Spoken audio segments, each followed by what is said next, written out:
إن الحمد لله الأكرم الذي خلق الإنسان وكرم وعلمه من البيان ما لم يعلم فسبحان الذي لا يحصى امتنانه باللسان ولا بالقلم نشهد أن لا إله إلا الله وحده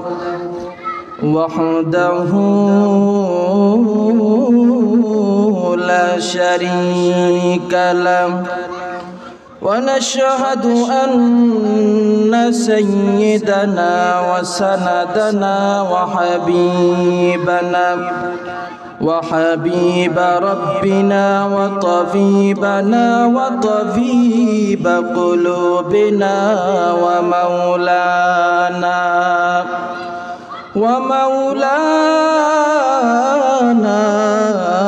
محمدا عبد الله ورسوله أما بعد فقد قال الله تعالى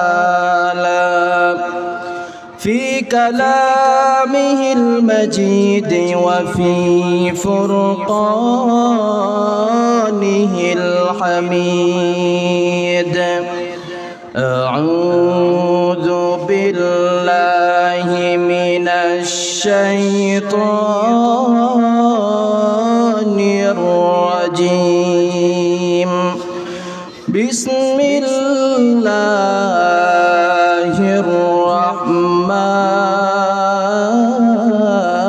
الرحمن الرحيم ولقد كرمنا بني آدم وحملناهم في البر والبحر ورزقناهم من الطيبات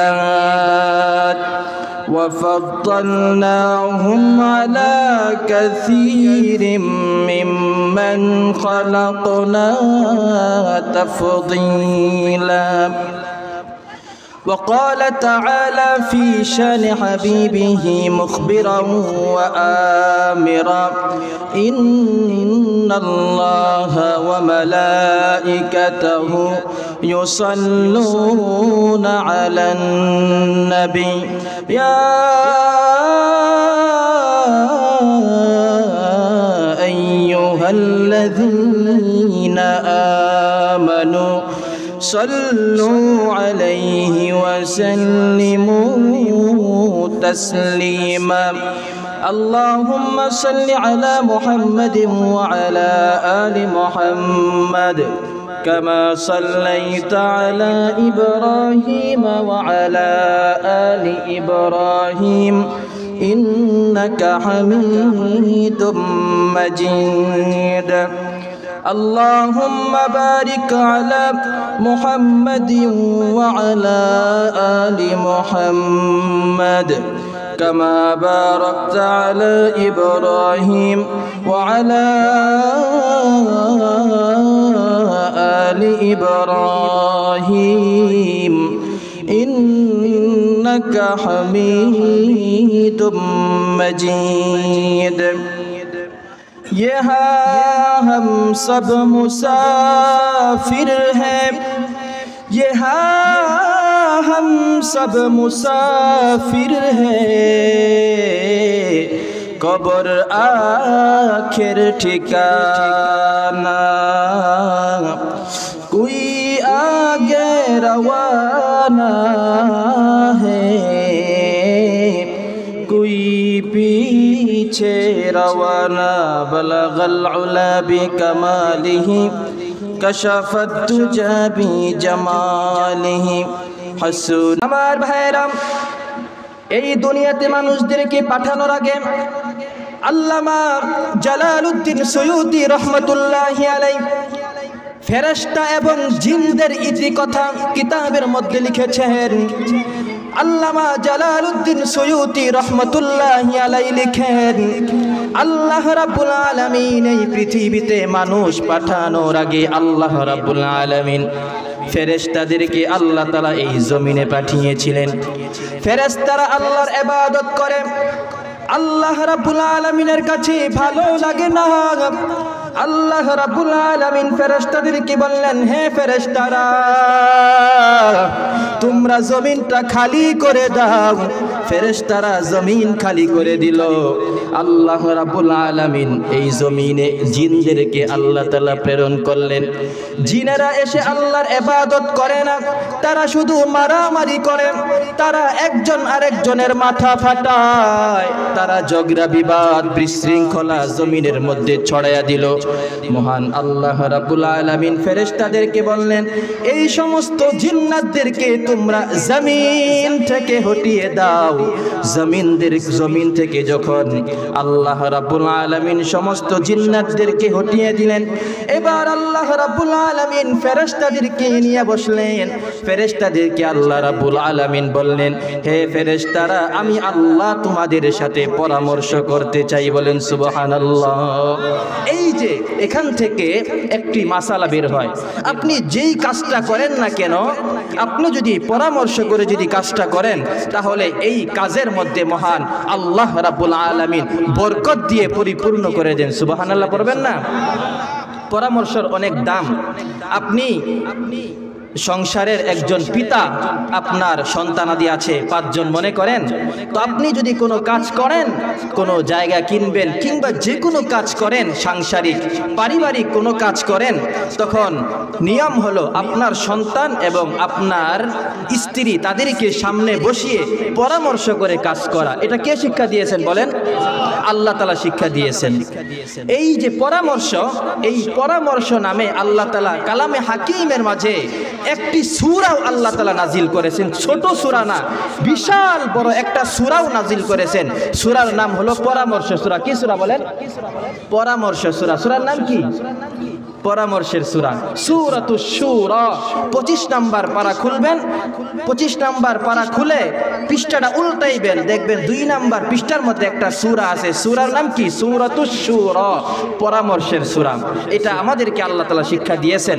আল্লাহ রাব্বুল আলামিন যদি কোনো কাজ করতে চান, আপনারা বলেন আল্লাহর কি পরামর্শ নেওয়ার প্রয়োজন আছে? বলেন, বলেন আছে? প্রয়োজন নাই তো। কারণ আল্লাহ তাআলা একটা কাজ করবেন, আল্লাহর পরামর্শ নেওয়ার কি নাই?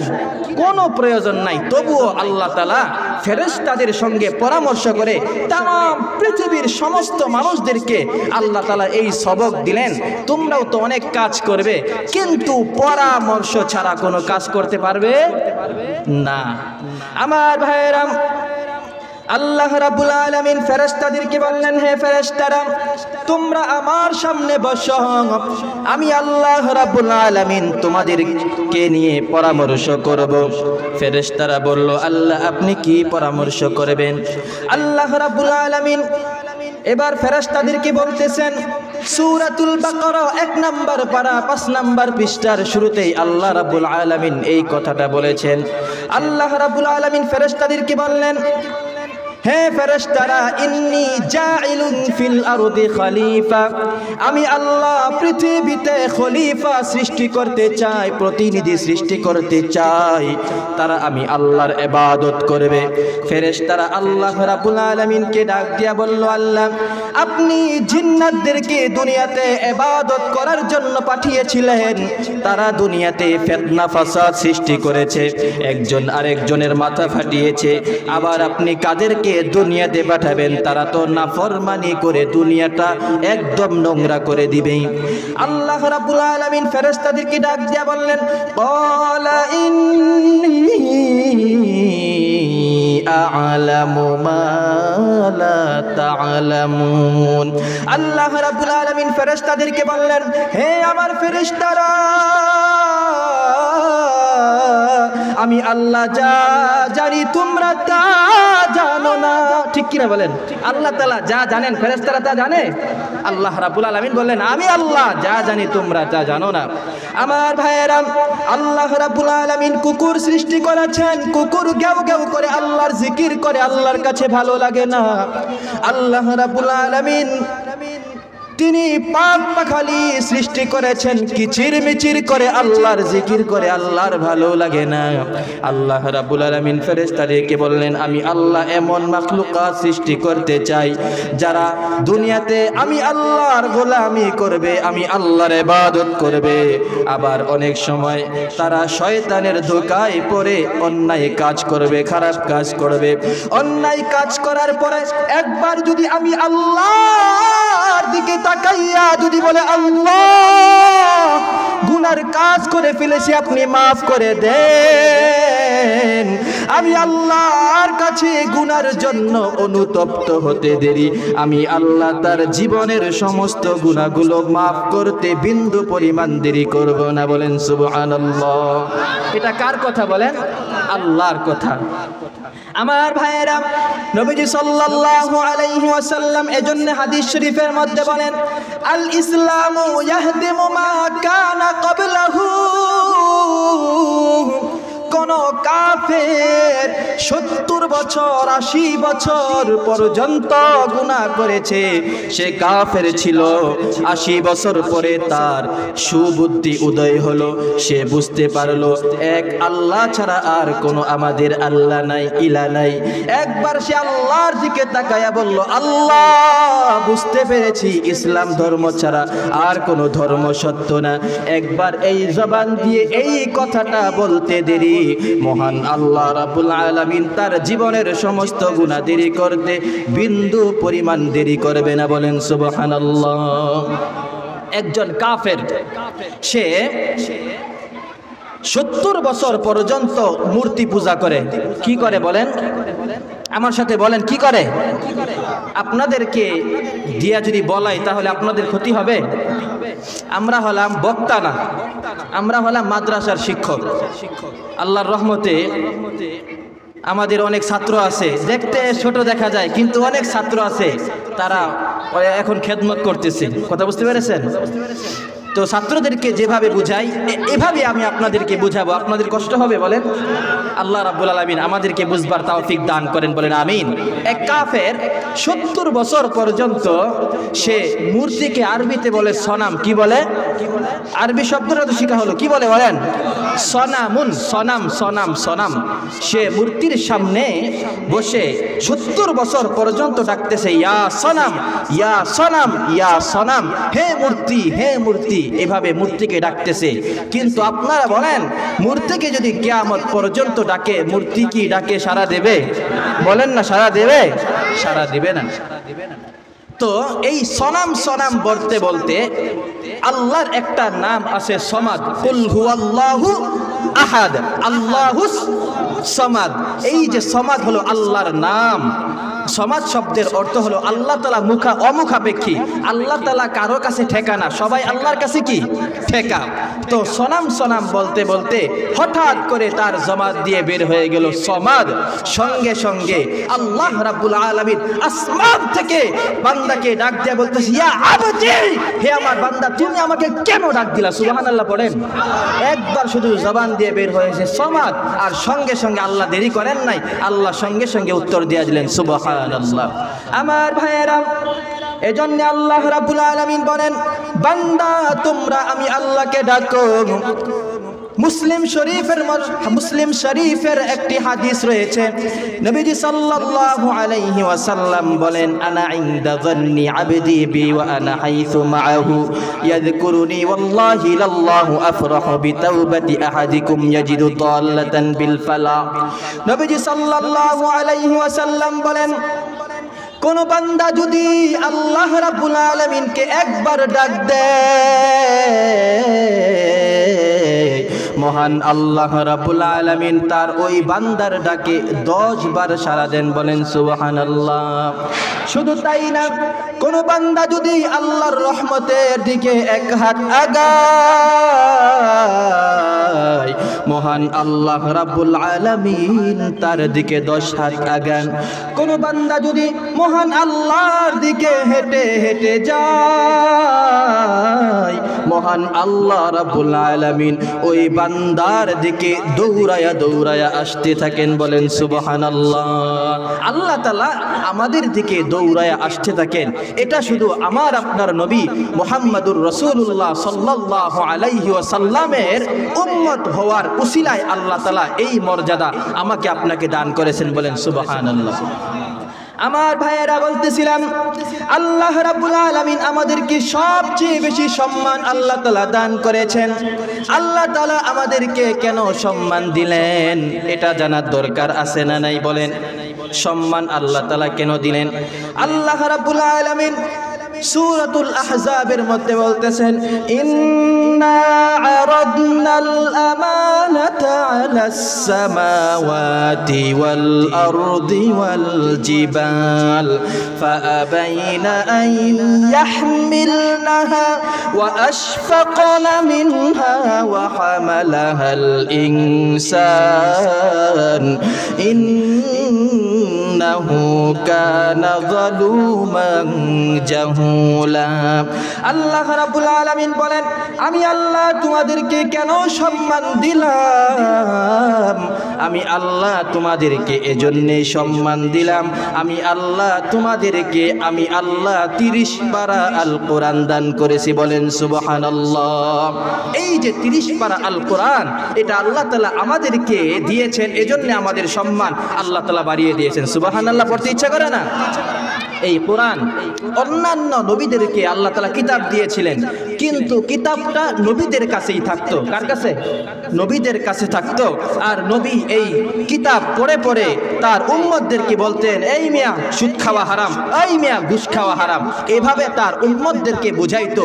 কিন্তু মহান আল্লাহ তাআলা আমাদেরকে যে কিতাব দিয়েছেন, এই কিতাব শুধু নবী পড়বে বিষয়টা এমন না।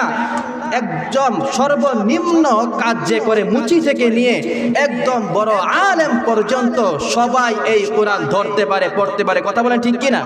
এখনো পর্যন্ত অন্যান্য ধর্মের একটু খোঁজ খবর নিবেন, দেখবেন হিন্দু ধর্মের যারা আছে আপনার গীতা, মহাভারত, এগুলো কিন্তু সাধারণ হিন্দুরা ধরতে পারে না। ধরতে পারে না। এগুলো যারা পণ্ডিত, বুঝছেন, তারাই কিন্তু এগুলো ধরে, কিন্তু অন্য কেউ ধরতে পারে না। কিন্তু এই কোরআন আল্লাহ তাআলা আমাদেরকে দিয়েছেন। এই কোরআন আমাদেরকে দেওয়ার কারণে আল্লাহ তাআলা আমাদের মর্যাদাকে বাড়িয়ে দিয়েছেন। সুবহানাল্লাহ পড়েন। দেখেন, এই কোরআন যদি আমরা পড়তেও না পারি, এই কোরআনটাকে যদি আমরা ধরি, তবুও আল্লাহ তাআলা আমাদের মর্যাদাকে কত বাড়িয়ে দিয়েছেন। দেখেন, আমি আপনাদেরকে একটা ঘটনা শোনাই। আব্দুল্লাহ ইবনে মুবারক রহমতুল্লাহি আলাইহি অনেক বড় একজন মুহাদ্দিস ছিলেন। আব্দুল্লাহ ইবনে মুবারক, আমরা যে হাদিস পড়ি, আমাদের উস্তাদদের নাম যদি আমরা বলি, তাহলে বাংলাদেশের কেন সারা পৃথিবীর যত আলেম আছে তার উস্তাদ এভাবে যদি নবী পর্যন্ত বলা হয়, তাহলে মাঝখানে আব্দুল্লাহ ইবনে মুবারকের নাম পড়বেই। এত বড় একজন মুহাদ্দিস তিনি ছিলেন। তার জামানায় আব্দুল্লাহ ইবনুল মুবারক রহমতুল্লাহি আলাইহি যখন ইন্তেকাল করলেন, এত বড় আলেম, তিনি যখন ইন্তেকাল করলেন, ইন্তেকাল করার পরে তার এক মুরিদ তাকে স্বপ্ন দেখেছে। স্বপ্ন দেখার পরে বলতেছে, হুজুর, আল্লাহ রাব্বুল আলামিন আপনার সাথে কেমন আচরণ করেছেন? আব্দুল্লাহ ইবনে মুবারক রহমতুল্লাহি আলাইহি তিনি তার মুরিদকে বলতেছেন যে, মহান আল্লাহ তাআলা আমাকে জান্নাত দিয়েছেন, তবে আমার বাড়ির পাশে যে কামার আছে, কামার চিনেন? কি করে কামারে? হ্যাঁ, আপনার দা, তারপরে খুন্তি, এগুলো বানায়। তো আমার বাড়ির পাশে যে কামার, এই কামারকে আমার চেয়ে বড় জান্নাত আল্লাহ দিয়ে দিয়েছে। সুবহানাল্লাহ বলবেন না? এই স্বপ্ন দেখার পরে ঠাস করে মুরিদের ঘুম ভেঙে গেছে। ভেঙে যাওয়ার পরে উনি চিন্তা করলেন যে, জামানার এত বড় আল্লাহওয়ালা, এত বড় আলেম, তাকে আল্লাহ তাআলা যেই জান্নাত দিলেন, তার চেয়ে বড় জান্নাত আল্লাহ কামারকে কেন দিলেন? তিনি রাতের বেলায় ফজরের সময় দৌড়ায়া রওনা হয়ে গেছে কামারের বাড়ির দিকে। আমার ভাইয়েরা, কামারের বাড়ির দিকে এবার যাওয়ার পরে কামারের বাড়ির দরওয়াজায় দাঁড়ায়া মুরিদ কামারের স্ত্রীকে ডাক দিল, আপনি একটু পর্দার আড়ালে আসেন, আপনার সঙ্গে কথা আছে। এবার কামারের স্ত্রী পর্দার আড়ালে আসলো, আসার পরে এবার মুরিদ কামারের স্ত্রীকে বলতেছে, গত রাতে আমি স্বপ্নে দেখলাম মহান আল্লাহ রাব্বুল আলামিন আপনার স্বামীকে আল্লাহ তাআলা আব্দুল্লাহ ইবনুল মুবারকের চেয়ে বড় জান্নাত আল্লাহ তাআলা দিয়েছেন। আপনি একটু বলবেন আপনার স্বামী কি স্পেশাল আমল করে যার কারণে এত বড় জান্নাত পেয়ে গেল? কামারের স্ত্রীর দু চোখ দিয়ে পানি ঝরঝর করে পড়তেছে।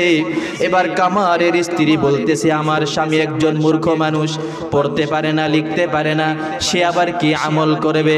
মুরিদ বলতেছে, না না, অবশ্যই তার এমন একটা আমল আছে যে আমলের কারণে আল্লাহ রাব্বুল আলামিন তাকে সবচেয়ে বড় জান্নাতটা দিয়ে দিয়েছেন। আমার ভাইরা, কামারের স্ত্রী এবার বলতেছে, আমার স্বামীর এমন কোনো আমল নাই, তবে আমার স্বামী দুইটা কাজ করত। এক নাম্বার কাজ হলো, আমার স্বামী বাজারের মধ্যে হাতুড়ি পিটায়া পিটায়া দা খুন্তি সৃষ্টি করত, তৈরি করত। মনে করেন একটা বাড়ি দেওয়ার জন্যে হাতুড়টা উপরের দিকে উঠাইছে, এমন সময় মসজিদের মিনারা থেকে আজান আসলো, আল্লাহু আকবার, আল্লাহু আকবার। এই আজান যখন আমার স্বামীর কর্ণ কুহুরি ভেসে আসলো, আমার স্বামী পরের বাড়িটা দা কুন্ঠির উপরে না দিয়া সঙ্গে সঙ্গে তিনি নামাজের পোশাক পরিধান করে আল্লাহর ঘর মসজিদে তাই তিনি রওনা হয়ে যেতেন। এক নাম্বার কাজ। আর দুই নাম্বার কাজ হলো, তিনি সারাদিন কাজ করার পরে তিনি যখন বাড়িতে আসতেন, তখন বাড়িতে আসার পরে বাড়ির এই যে তাক থেকে তিনি এই বইটা নামাইতেন, নামানোর পরে এই বইটা খুলে লাইনের উপর দিয়ে তিনি হাত ঘুরাইতেন, কখনো হাসতেন, কখনো কাঁদতেন, কখনো হাসতেন আর বলতেন, আল্লাহ এই কালামের মধ্যে তুমি জান্নাতের কথা বলেছো। আবার কখনো কাঁদতেন, আল্লাহ তুমি এই কালামের ভিতরে জাহান্নামের কথা বলেছো, জাহান্নাম সহ্য করার ক্ষমতা আমার নাই। আমার স্বামী এটা বলতেন আর কালামে হাকিমের আয়াতগুলোর ভিতর দিয়ে হাত ঘুরাইতেন।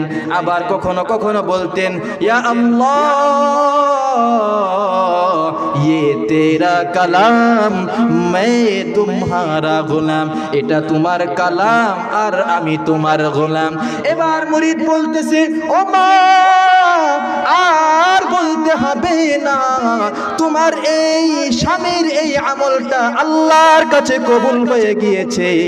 আল্লাহর কাছে কবুল হওয়ার কারণে জামানার মুহাদ্দিস আব্দুল্লাহ ইবনুল মুবারকের চেয়ে বড় জান্নাত মহান আল্লাহ তোমার স্বামীর নামে আল্লাহ বরাদ্দ করে দিয়েছেন। বলেন সুবহানাল্লাহ।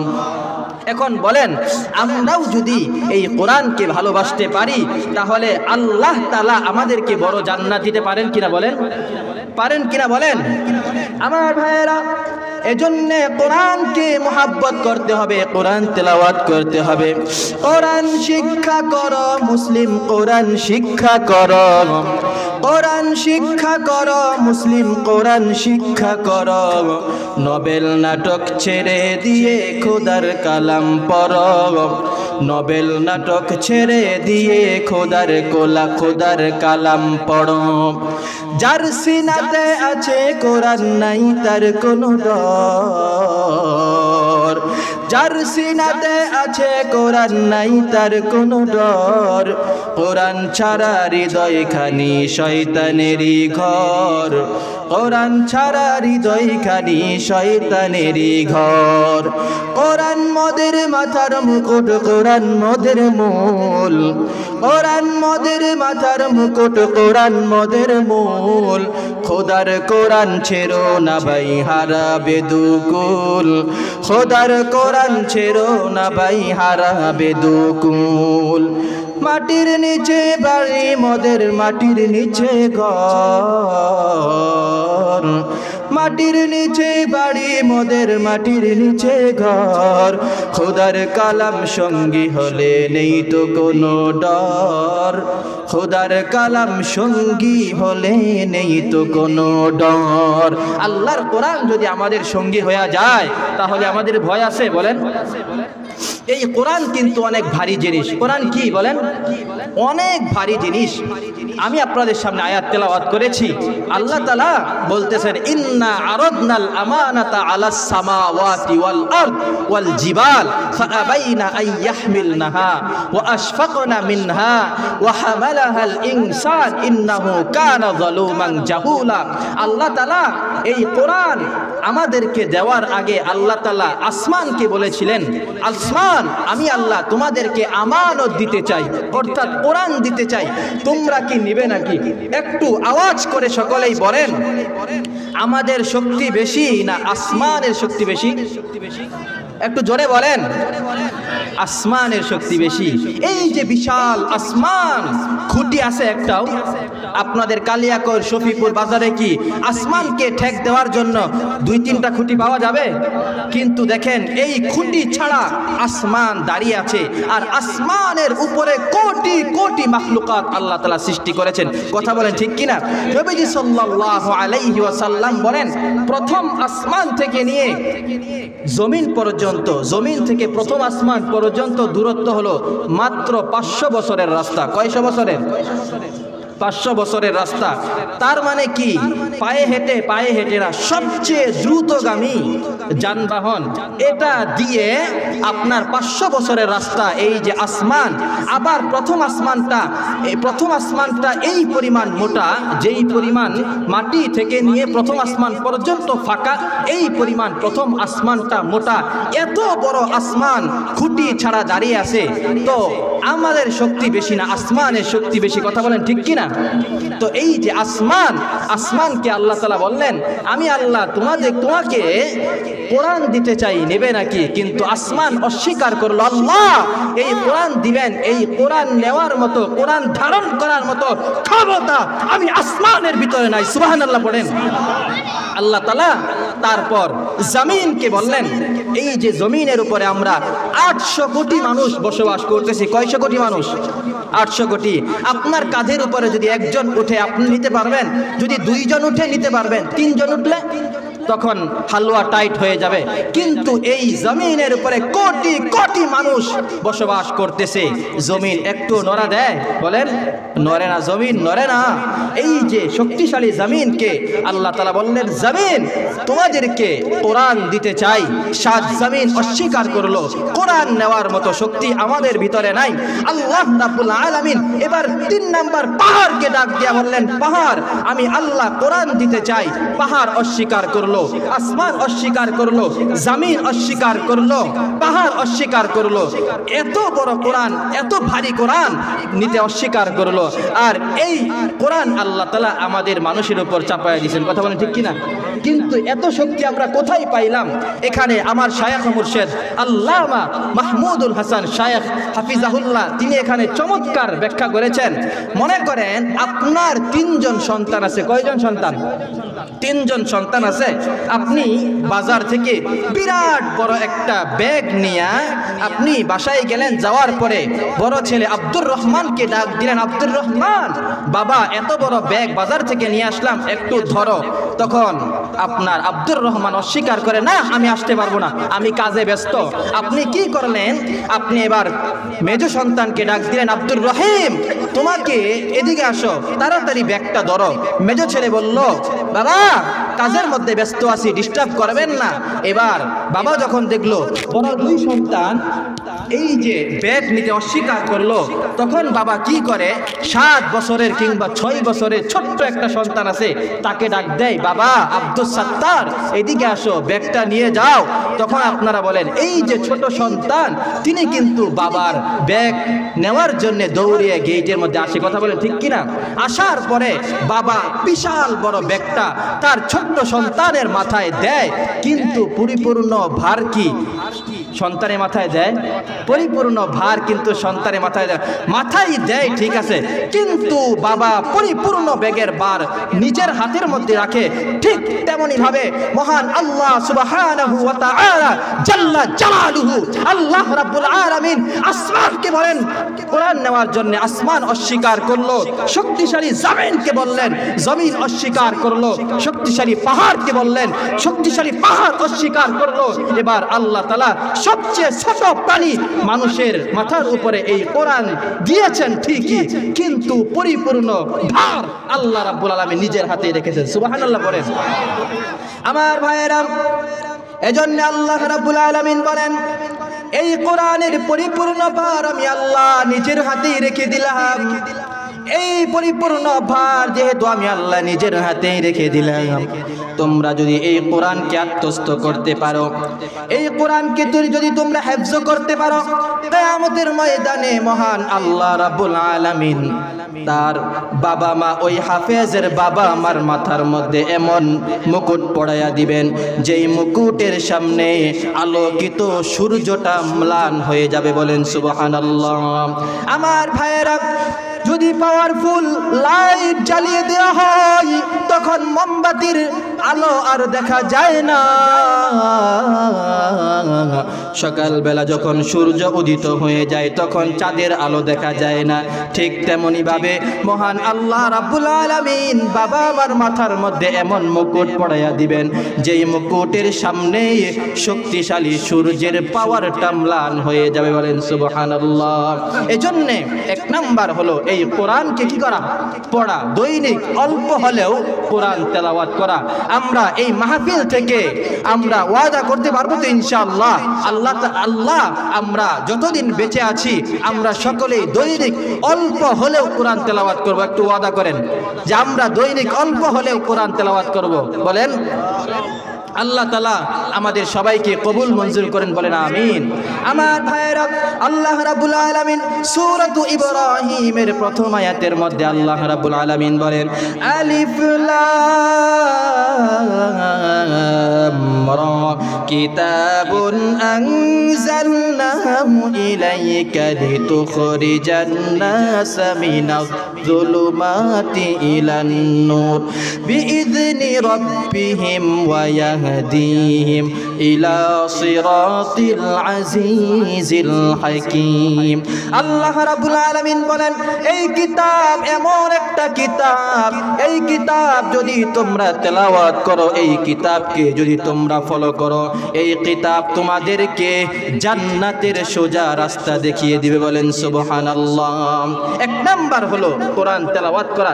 যেই কথাগুলো বলতেছি যদি আমরা এই কথাগুলোর উপর আমল করতে পারি, মহান আল্লাহ তাআলা 100 ডিগ্রি আমাদের জীবনটা ঘুরিয়ে দিবেন। বলেন সুবহানাল্লাহ। আর দুই নাম্বার হলো 5 ওয়াক্ত নামাজ পড়বো। কি করবো? 5 ওয়াক্ত নামাজ পড়বো। আছি তো ইনশাআল্লাহ। আমার ভাইয়েরা, নবীজি সাল্লাল্লাহু আলাইহি ওয়াসাল্লাম বলেন as-salawatul khamsu wal jumu'atu ila al-jumu'ah wa ramazanu ila ramazan mukaffiratun lamma bainahunna idha ujtunibatil kaba'ir। নবীজি সাল্লাল্লাহু আলাইহি ওয়াসাল্লাম বলেন কোন ব্যক্তি যদি দৈনিক 5 ওয়াক্ত নামাজ পড়ে, এই 5 ওয়াক্ত নামাজ তার জন্য কি কাজটা করবে শুনে নেন। আমার ভাইয়েরা, যদি টেবিলের মধ্যে ময়লা পড়ে যায়, ময়লা পরিষ্কার করার জন্য যন্ত্র আছে, যদি এই যে লোহার মাইকের মধ্যে মরিচিকা পড়ে যায়, এটা দূর করার জন্য যন্ত্র আছে। আমাদের শরীরের মধ্যে যদি ময়লা লেগে যায়, শরীরের ময়লা দূর করার জন্য সাবান আছে, হুইল পাউডার আছে, ঠিক কিনা বলেন? আমাদের চুলের মধ্যে যদি ময়লা লেগে যায় তার জন্য শ্যাম্পু আছে। কিন্তু আমার আপনার দিলের মধ্যে যদি সুদের ময়লা লেগে যায়, আমার আপনার দিলের মধ্যে যদি ঘুষের ময়লা লেগে যায়, আমার আপনার দিলের মধ্যে মধ্যে যদি পরনারী দেখার গুনাহ যদি লেগে যায়, এটা কেমনে দূর করবেন? নবীজি সাল্লাল্লাহু আলাইহি ওয়াসাল্লাম শাবানের কথা আমাদেরকে বলে দিয়েছেন। নবীজি সাল্লাল্লাহু আলাইহি ওয়াসাল্লাম বলেন, যদি তোমরা দৈনিক 5 ওয়াক্ত নামাজ পড়তে পারো, এই 5 ওয়াক্ত নামাজ এক শুক্রবার থেকে আরেক শুক্রবার পর্যন্ত, এক রমজান থেকে আরেক রমজান পর্যন্ত মাঝখানে যত গুনাহ তোমরা করো, সমস্ত গুনাহগুলো ধুয়ে মুছে পরিষ্কার করে দিবে। বলেন সুবহানাল্লাহ। সমস্ত গুনাহ ধুয়ে মুছে পরিষ্কার করে দিবে যদি আমরা দৈনিক কয় ওয়াক্ত নামাজ পড়তে পারি? বলেন 5 ওয়াক্ত নামাজ পড়তে পারি। আমার ভাইয়েরা, আমি আপনাদের সামনে যেমন বয়ান করতেছি, নবীজি সাল্লাল্লাহু আলাইহি ওয়াসাল্লাম সাহাবায়ে কেরামদেরকে বয়ান করতেছেন। নবীজি সাল্লাল্লাহু আলাইহি ওয়াসাল্লাম বলেন, আরাআইতুম লাউ আন্না নাহরান বিবাবি আহাদিকুম ইয়াগতাসিলু ফীহি কুল্লা ইয়াউমিন খামসা হাল ইয়াবকা মিন দারনিহি শাই লা ইয়াবকা মিন দারনিহি শাই ফাযালিকা মাথালুস সালাওয়াতিল খামস। নবীজি সাল্লাল্লাহু আলাইহি ওয়াসাল্লাম বলেন, ও আমার সাহাবীরা, তোমরা মনে করো তোমাদের বাড়ির দরজার সামনে একটা নদী আছে কিংবা পুকুর আছে। ওই নদী কিংবা পুকুরের মধ্যে যদি তোমরা দৈনিক 5 বার গোসল করো, তাহলে তোমাদের শরীরের মধ্যে কোনো ময়লা থাকবে নাকি? আপনারা বলেন, দৈনিক 5 বার গোসল করলে আমাদের শরীরের মধ্যে কোনো ময়লা থাকবে নাকি? বলেন, আওয়াজ করে বলেন, আরো জোরে বলেন, সবাই বলেন। কেন বলাইলাম জানেন?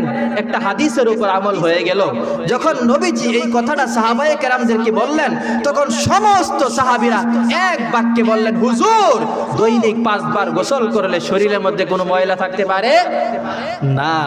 তো সাহাবায়ে কেরাম বলেছেন থাকতে পারে না, আমরাও বললাম থাকতে পারি না। এখন আপনারাই বলেন হাদিসের উপর আমল হলো কিনা? এজন্য আমি আপনাদেরকে বলাইলাম। বাবা, কষ্ট হয়েছে? সাহাবায়ে কেরাম বললেন কোনো ময়লা থাকতে পারে না।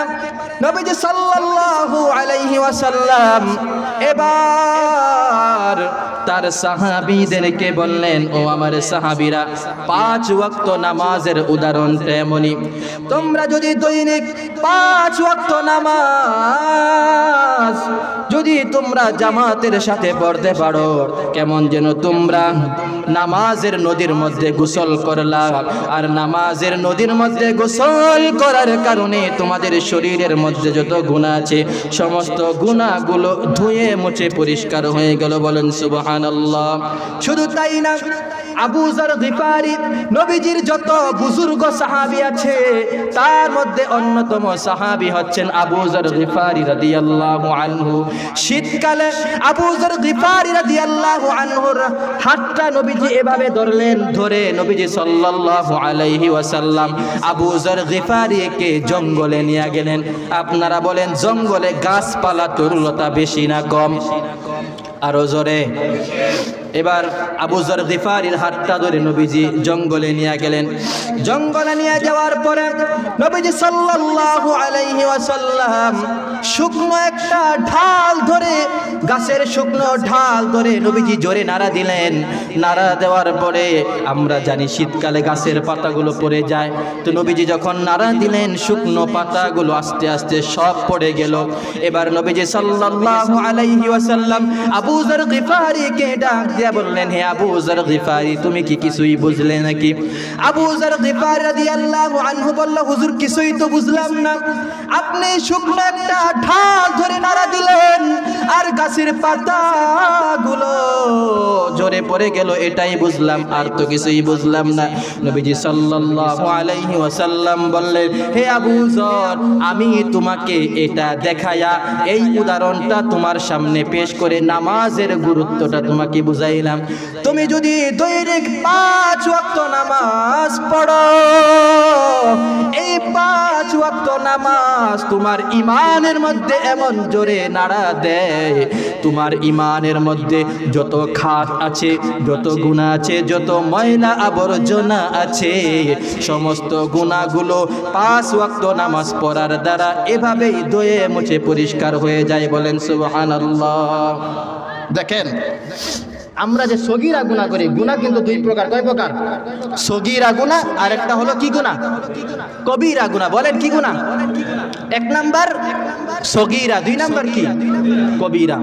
সগীরা হলো ছোট ছোট গুনাহ, আর কবিরা কি? বড় বড় গুনাহ। আমরা অনেক সময় ভাবি কি জানেন, যে সগীরা হলো ছোট গুনাহ, মনে হয় এটার লাগিয়া কত কত এমন কোনো পানিশমেন্ট নাই। কিন্তু দেখেন, আপনি সগীরা গুনাহ করেন কিংবা কবিরা গুনাহ করেন, যেই কোনো গুনাহ আপনি করেন না কেন, প্রত্যেকটা গুনার জন্যে আমাকে আপনাকে জাহান্নামের মধ্যে ৭,০০০ বছর আমাকে আপনাকে জ্বালানো হবে। নাউজুবিল্লাহ পড়েন। তো কোন গুনাহকেই ছোট মনে করা যাবে না, কোন গুনাহকেই ছোট মনে করা যাবে না। আমি আপনি যখন 5 ওয়াক্ত নামাজ পড়ব, তখন আমার আপনার সগীরা যে গুনাহগুলো আছে, সমস্ত সগীরা গুনাহগুলো আল্লাহ তাআলা মাফ করে দিবেন। আর বড় যে কবিরা গুনাহগুলো আছে, এই কবিরা গুনার জন্য আমরা আল্লাহর কাছে তওবা ইস্তিগফার করব, আল্লাহ তাআলা আমাদের কবিরা গুনাহ মাফ করে দিবেন। কবিরা আর সগীরা গুনাহ যখন আমাদের মাফ হয়ে যাবে, তখন মহান আল্লাহ সুবহানাহু ওয়া তাআলা আমাদেরকে বিনা হিসাবে আল্লাহ তাআলা বলবেন, তোমরা ফার্স্ট ক্লাসে তোমরা জান্নাতে চলে যাও। সুবহানাল্লাহ বলেন।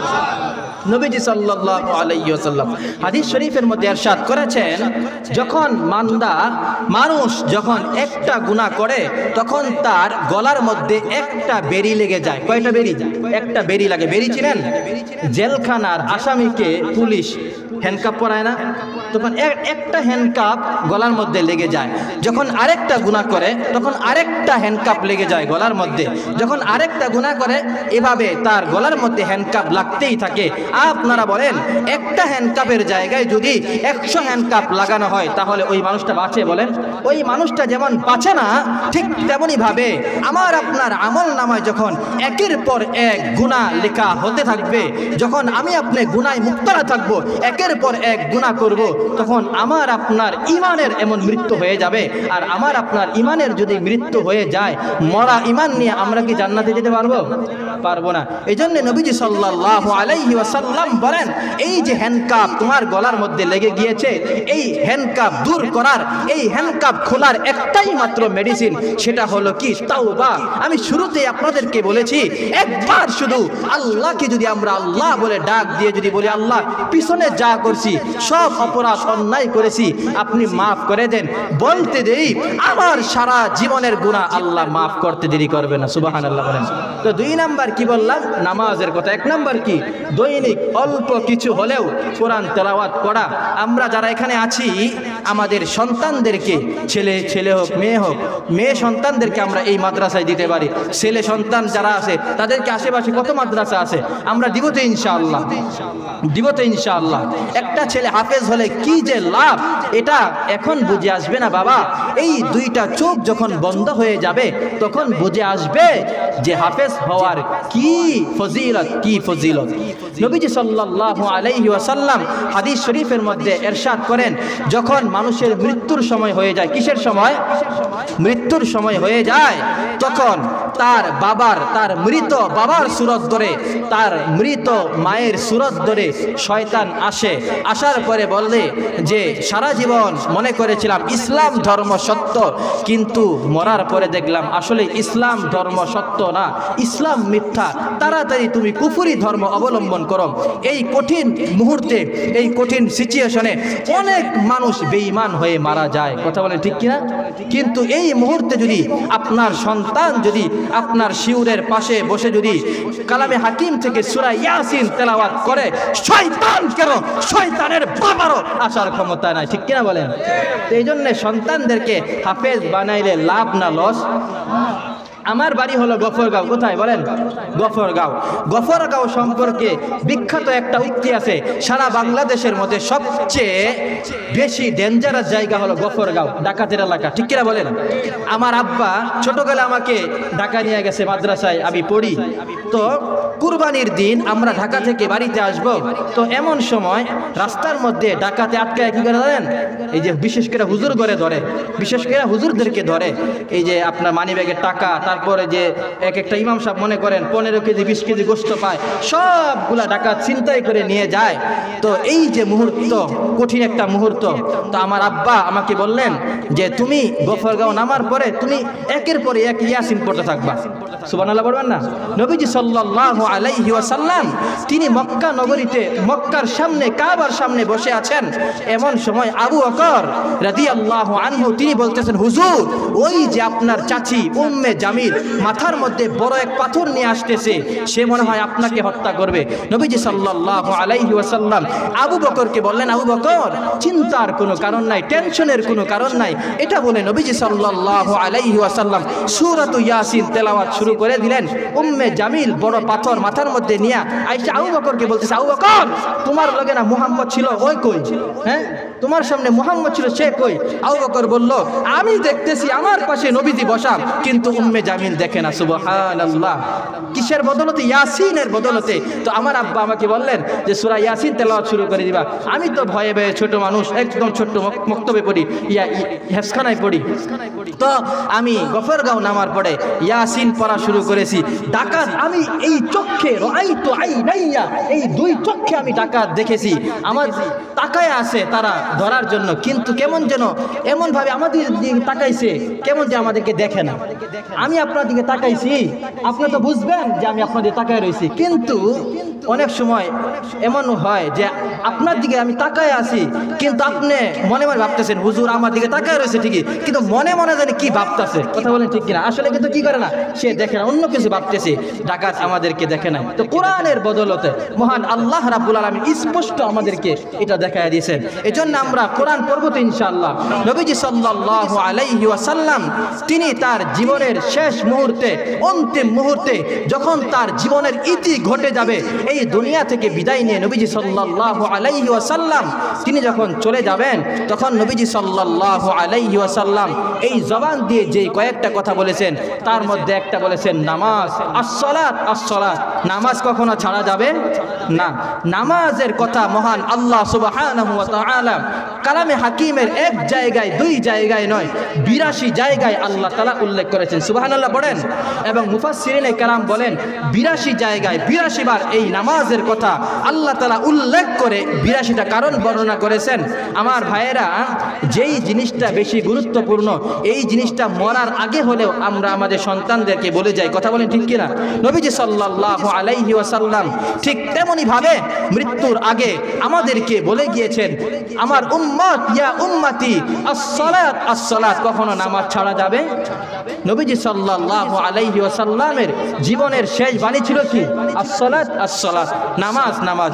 প্রিয় নবীর শেষ বাণী সালাত, সালাত।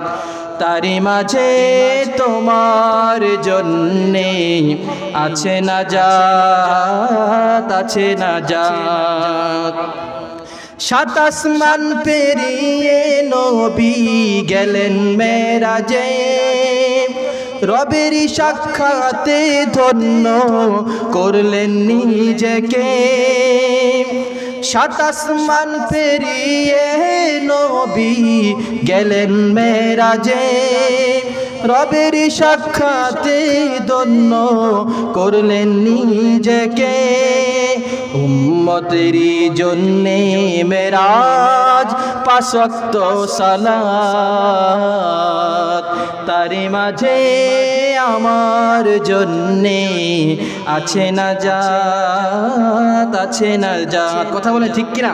এই নামাজের মধ্যে নবীজি সাল্লাল্লাহু আলাইহি ওয়াসাল্লাম আমাদের জন্যে, আল্লাহ রাব্বুল আলামিন আমাদের জন্যে কল্যাণ রেখেছেন। কথা বলেন ঠিক কিনা? নবীজি সাল্লাল্লাহু আলাইহি ওয়াসাল্লাম যখন মেরাজে গেলেন, নবীজি সাল্লাল্লাহু আলাইহি ওয়াসাল্লাম আল্লাহকে বললেন, আল্লাহ এই যে মেরাজের দৌলত আমাকে আপনি দিয়েছেন, আমার উম্মতকে কি এই দৌলত দেন নাই? তখন আল্লাহ তাআলা বললেন, আপনার উম্মতকেও দিলাম, আপনার উম্মত যখন নামাজে দাঁড়িয়ে যাবে তখন কেমন যেন সে আমি আল্লাহ রাব্বুল আলামিনকে দেখতেছে। সুবহানাল্লাহ বলেন। উ'বুদুল্লাহ কাআন্নাকা তারাহু ফাইন লাম তাকুন তারাহু ফাইন্নাহু ইয়ারাক। যখন আমরা নামাজ পড়ব তখন এমন ভাবে নামাজ পড়ব কেমন যেন আমি আল্লাহকে দেখতেছি। কথা বলে ঠিক কি না? আর এটা যদি আমার অন্তরে না আসে, কমপক্ষে এটা ভাববো যে আমি যদিও আল্লাহকে দেখতেছি না কিন্তু আল্লাহ তাআলা আমাকে দেখতেছেন। কথা বলে ঠিক কি না? হযরত আলী রাদিয়াল্লাহু আনহু এই কথা বলে শেষ করে দিচ্ছি। আলী রাদিয়াল্লাহু আনহু যুদ্ধের ময়দানে জিহাদ করতেছেন, পায়ের রগের মাঝখান দিয়া একটা তীর ঢুকছে, রগ এবং হাড্ডির মাঝখান দিয়া তীর ঢুকেছে। এখন এই তীর বের করা যায় না, ধরলেই তিনি কান্নাকাটি শুরু করে দেন।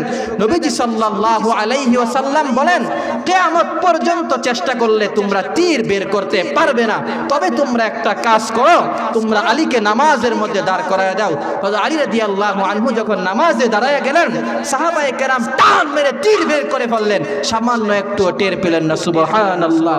এবার যখন তিনি নামাজ শেষ করলেন, সাহাবায়ে কেরাম বললেন, আপনি নামাজের আগে আপনার পা থেকে তীর বের করা যায় না, আর এখন টান দিলাম নামাজের ভিতরে আপনি টের পাইলেন না, কারণ কি? তিনি বললেন, আমি যখন নামাজের মধ্যে দাঁড়ায়া যাই তখন আমি আল্লাহ সুবহানাহু ওয়া তাআলা, আমার কলিজার টুকরা আল্লাহকে আমি দেখতে পারি। আল্লাহ আমার দিকে দুইটা হাত বাড়ায় বলতেছে, আলী তোমার জন্য আমি এই হাত দুইটা বাড়ায় দিলাম, তুমি আমার এই রহমতের কুদরতের কোলে উঠে যাও। সুবহানাল্লাহ। এই যে নামাজের এই ফজিলত, মহান আল্লাহ সুবহানাহু ওয়া তাআলা আমাদেরকে 5 ওয়াক্ত নামাজ পড়ার তৌফিক দান করেন, বলেন আমিন। এবং প্রত্যেকদিন অল্প অল্প হলেও কোরআন তেলাওয়াত করার তৌফিক দান করেন, বলেন আমিন। ওয়া আখিরু দাওয়ানা আলহামদুলিল্লাহি রাব্বিল আলামিন। যে কথাগুলো বললাম যদি কারো মনে আঘাত থাকে আল্লাহর হস্তে ক্ষমার দৃষ্টিতে রাখবেন। আল্লাহ তাআলা আমাদের সবাইকে কবুল এবং মঞ্জুর করুন। দুনিয়াতে যেভাবে একসাথে সাক্ষাৎ করেছি, আবার যেন মৃত্যুর পরে একসাথে জান্নাতে আমরা সাক্ষাৎ করতে পারি, সেই দোয়া আমরা করি। সকলে পড়েন আল্লাহুম্মা আমিন। আলহামদুলিল্লাহ, সুম্মা আলহামদুলিল্লাহ। হযরত আমাদের মাঝখানে মহামূল্যবান